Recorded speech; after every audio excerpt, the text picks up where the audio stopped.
రైతులకు భరోసాను కల్పించి రైతులకు ధైర్యాన్ని చెప్పేటువంటి ఒక రైతు నిరసన దీక్ష కార్యక్రమాన్ని చేపట్టి గౌరవ బీఆర్ఎస్ పార్టీ వ్యవస్థాపక అధ్యక్షులు కేసీఆర్ గారి కేటీ రామన్న గారి ఆదేశాల మేరకు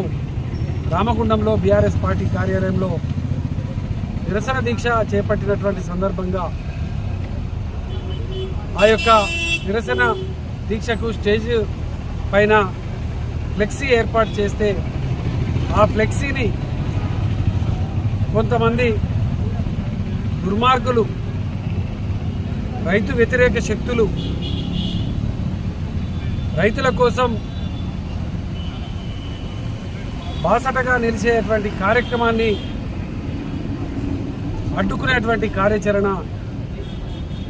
ఫ్లెక్సీని చింపివేసి